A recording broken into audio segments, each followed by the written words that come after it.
We are sat down with the man, the myth, the legend. Dave Hughes, yes. Nicole, great intro. I like it. I think we're going to nail this. I've got a good feeling about this interview. Don't you go anywhere.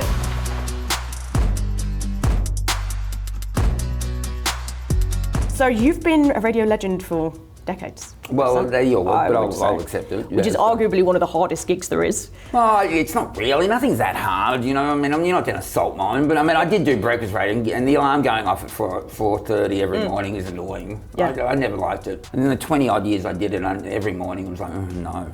Just because I didn't want to get up. Apparently you really do need at least 7 hours. So, and I had years of only getting really 5, so no wonder I was grumpy. I always wondered because, like, 20 years ago, the radio was very different. Yeah. Nowadays, if you say something on the radio, it will be an article within like a minute. People can record it. Did you ever think, like, could you see that transition, like going through radio life, like back in the day you could be a bit looser with your words because it would probably never be heard again. And then suddenly it was like, oh my God, I've got to be really careful. Look, I think I've got a pretty good filter as to what is acceptable in life. So probably more personal, where I've got in trouble, where words have annoyed people who I live with more than anything. Yeah, but life has changed now. So the digital world is so big, and it's, But you know, in a way, radio and TV are much less important, to be honest. If I've got a thought, I can just record a 30-second video and put it on, you know, a social media platform, and before you know it, it's a news article. I know your most recent radio career ended quite suddenly, and I know you had to go through that publicly, but I know you've also said, like, it's probably the best thing there's ever. Absolutely, definitely. Yeah, definitely. So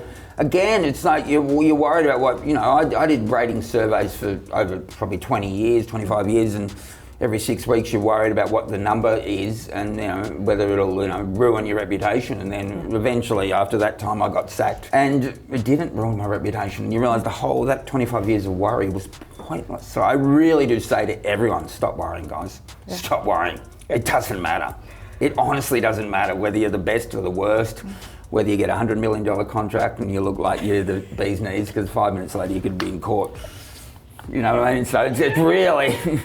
And don't feel jealous of other people because their time's coming. Don't worry about that.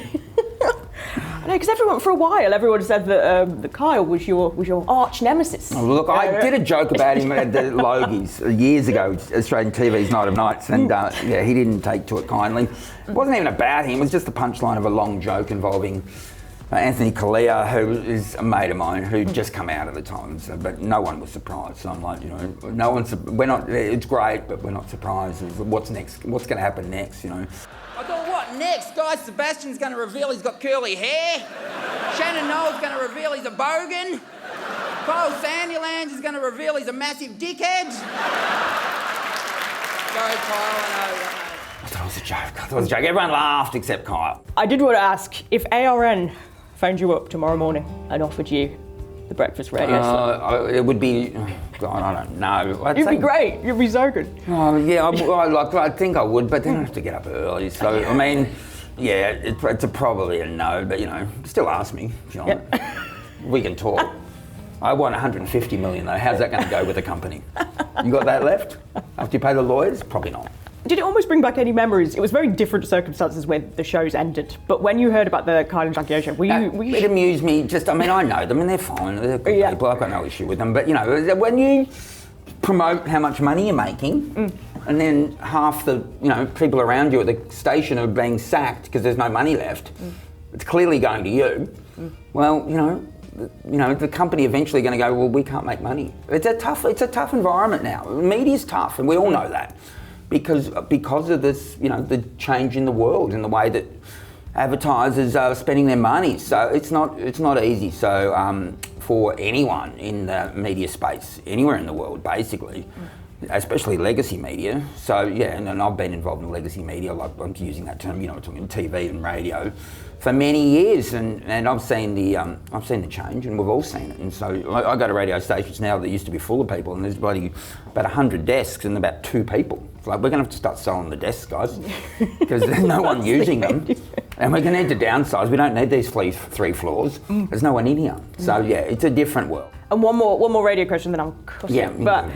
But if it's not going to be you that's going to take over the radio slot, who do you reckon would be good to fill the shoes? I know, but I'm happy you asked the question, but I just, I don't know. I think, I don't care. No, enough of I'm like, so it's like, you know, I know so many comedians, or so many people who are good at radio, so I think anyone would be good at it. So again, it's probably not, I'm talking myself, I'm talking my industry down by saying it doesn't matter, but I don't, the world has changed so much that I don't think it's as big a deal as it used to be, so whoever goes into any job, I hope you do well, so, do I hope you get sacked? For the plot, absolutely.